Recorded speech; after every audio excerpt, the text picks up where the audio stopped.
दोस्तों, इज़राइल के आतंक के 1 साल पूरे हो चुके हैं। जी हाँ, मैं इसे जंग नहीं, इसे इज़राइल का 1 साल का आतंक मानता हूँ।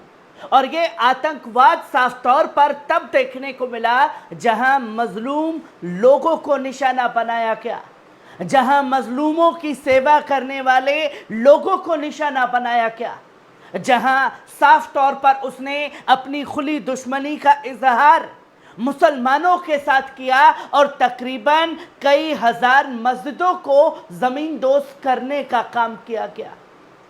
कई पूरे के पूरे खानदान को तबाह बर्बाद किया गया। उन्हें शहीद करने का काम जो है इजराइल के आतंकवाद में किया गया और जंग के सारे नियम कानून की धज्जियां उड़ाई गईं, जहां तमाम तस्वीरें लोगों के सामने हैं कि कैसे उसने आतंकवाद को अंजाम दिया और इसी आतंकवाद को दुनिया सेल्फ डिफेंस का नाम देती हुई दिखाई दे रही है।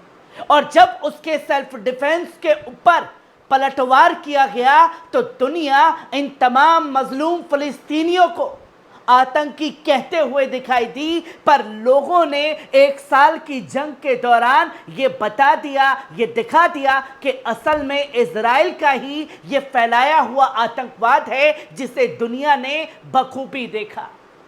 कई लोग ये कह रहे थे कि कितना नुकसान 1 साल के अंदर गाजा के अंदर हुआ है, फिलिस्तीन के अंदर हुआ है, कितने लोग शहीद हुए हैं, इसकी जानकारी दी जाए। और आज 1 साल इस आतंकवाद के हो चुके हैं। उस आतंकवाद में अगर बात की जाए तो सबसे पहले आप देख सकते हैं कि 41,000 लोगों को शहीद करने का काम जो है वो इजराइल के आतंकी फौज ने किया। क्योंकि दोस्तों, जंग के एक नियम कानून होते हैं। वो नियम कानून ये हैं कि आप सेना से सेना टकराइए, अपने जंगी हथियार से सेना के ऊपर अटैक कीजिए और तमाम तरीके से आप उससे भिड़िए।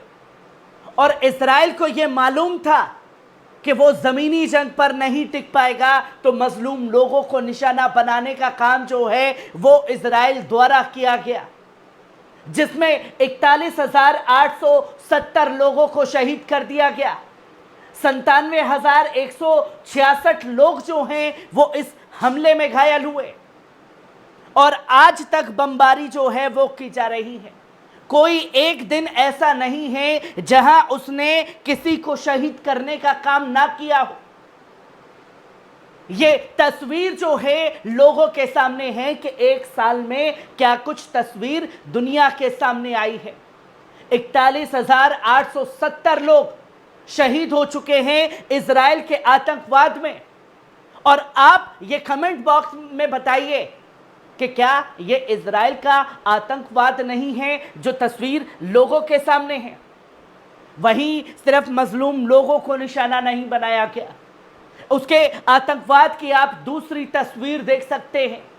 वो तस्वीर, वो डॉक्टर जो अपनी जान की परवाह किए बिना अपने मजलूम लोगों को बचाने पर लगे हुए थे, पर अफसोस के हॉस्पिटलों के ऊपर बम गिराए गए।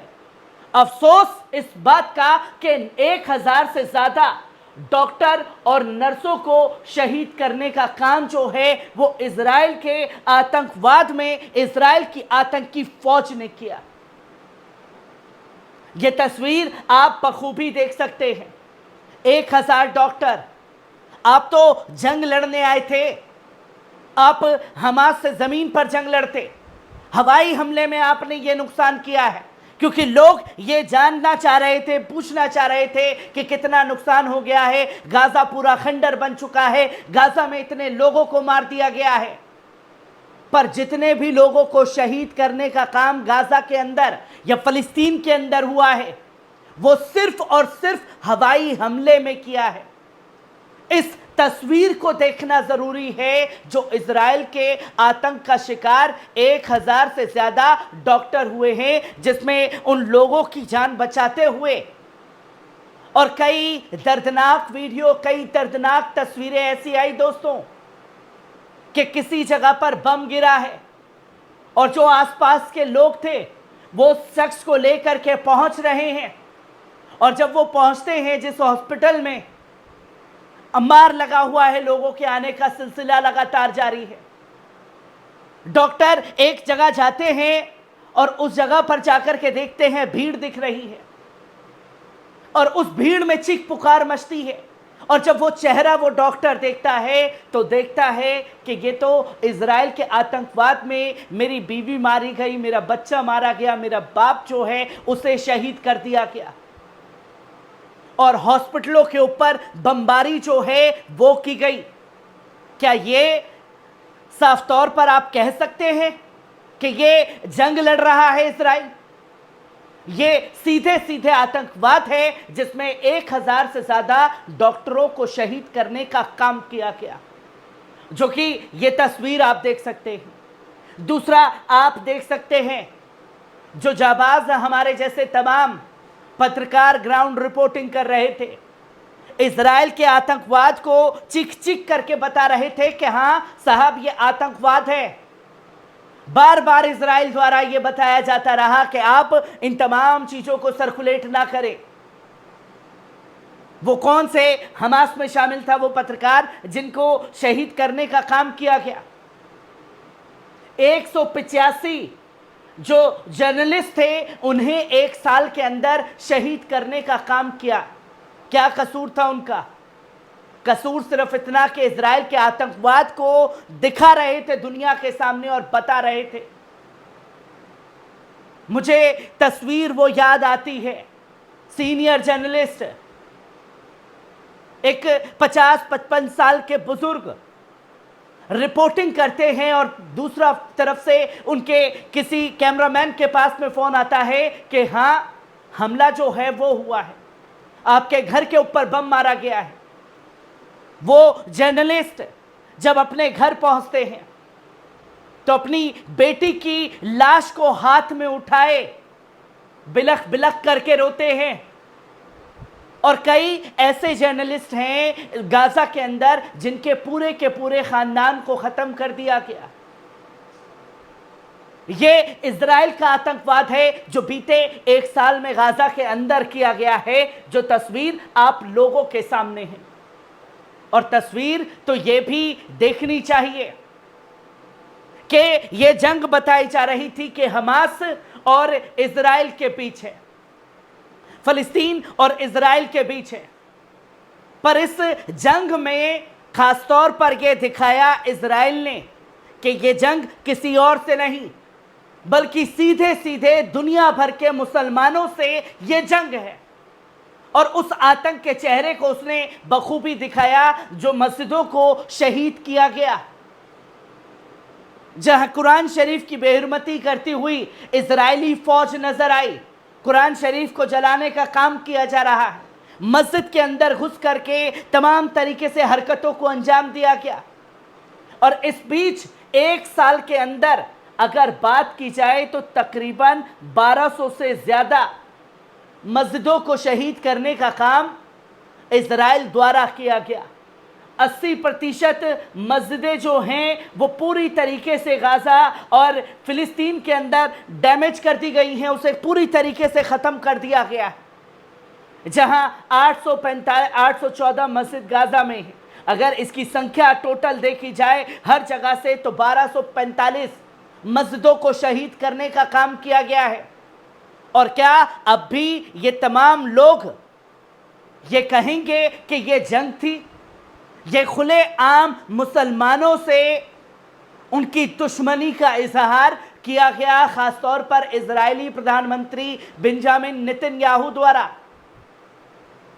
और फिर भी उसके बाद सलाम है गाजा के मजलूम लोगों को, जिसके बारे में यह बताया जा रहा था कि गाजा कब्जा हो चुका है। और उस दौरान अपनी टूटी हुई शहीद हुई मस्जिदों के ऊपर जो है नमाज अदा करते हुए दिखाई दिए, खुले आसमान के नीचे नमाजों को अदा करते हुए दिखाई दिए गाजा के मजलूम लोग। क्या ये इजराइल के आतंकवाद का बड़ा चेहरा नहीं है जो सारी की सारी खुन्नस मस्जिदों के ऊपर निकाली गई? तो वहीं आप ये तस्वीर भी बखूबी देख सकते हैं। जिसमें साफ तौर पर आप देख रहे हैं कि ऐसे 85 सिविल डिफेंस ऑफिसर जो सरकारी पदों पर थे, उनको शहीद करने का काम जो है वो किया गया इजराइल द्वारा। और ये अपनी खिदमत को पेश कर रहे थे लगातार जनता के लिए। किसी के पास अगर कोई दिक्कत समस्या आए तो तुरंत भाग करके उनकी मदद करने के लिए पहुंच रहे थे। और ऐसे सिविल डिफेंस ऑफिसर्स के 85 लोगों को शहीद करने का काम जो है वो किया गया इजराइल द्वारा। क्या ये इजराइल का आतंकवाद नहीं है जो बीते एक साल में तस्वीर लोगों के सामने आई है? वहीं आप साफ तौर पर ये आखिरी तस्वीर देख सकते हैं जिसमें यह बताया गया कि continue with right to self defence Israel. ये इजराइल का सेल्फ डिफेंस है। अगर सेल्फ डिफेंस था तो जमीनी जंग पर आकर के हमास से मुकाबला करते मजलूम लोगों को निशाना क्यों बनाया गया? ये सबसे बड़ा आतंकवाद है इजराइल का, जिसको दुनिया बताती है कि ये सेल्फ डिफेंस है। और जब सेल्फ डिफेंस बताया गया खास तौर पर दुनिया द्वारा, और दुनिया इसे कहती है कि countries without right to self defence, ना लेबनान के पास अपनी सेल्फ डिफेंस का हक है, ना फिलिस्तीन के पास है, ना यमन के पास है, ना सीरिया के पास, ना इराक के पास, ना ईरान के पास। आप ईरान के दूतावास पर बमबारी कर दें, ईरान पलटवार करे तो भैया हम तो ये कर ही नहीं सकते, ईरान को ये हक ही नहीं है। आप इराक में घुस करके उनके लोगों को मारे, इराक हमला करते तो भाई ये कर ही नहीं सकते। इराकी रेजिस्टेंस ये कदम ही नहीं उठा सकता। सीरिया के अंदर इस घटना को अंजाम दे तो ये नहीं हो सकता। और यमन के अंदर अगर आप हमला करें तो यमन को राइट नहीं है पलटवार करने का। ये दोगला रवैया चेहरा जो है दुनिया का एक्सपोज हो चुका है लोगों के सामने। और इसमें सबसे पहली फहरिस्त में अगर कोई शामिल है तो वो है अमेरिका। अगर आज अमेरिका ये कह दे कि वो इजराइल को हथियार नहीं देगा तो एक दिन में भी जंग हार जाएगा इजराइल। और जिन लोगों को यह लगता है कि 50,000 से ज्यादा लोगों को शहीद करके इजराइल ये जंग जीत गया है, जो कि जंग के अंदर घुसा था खासतौर पर कि 2 दिन के अंदर बाइडेन की कसम, हम हमास को कर देंगे खत्म। और हमास के नाम पर किन्हें शहीद किया गया? उनके नेताओं को। पर आज भी उनके नेताओं की शहादत के बाद जंग 1 साल बाद भी जारी है हमास से, खासतौर पर फिलिस्तीन के अंदर इजराइल के, जहां इजरायली सैनिकों को भारी नुकसान उठाना पड़ा है। क्या इजरायली हुकूमत इस तरीके से तमाम चीज़ों को सार्वजनिक करेगी जो सेल्फ डिफेंस के नाम पर उसके सैनिकों को ढेर करने का काम फिलिस्तीन के अंदर किया गया? ये तमाम तस्वीर आपके सामने है और फैसला आपको करना है कि असल में ये इजराइल का आतंकवाद है या नहीं।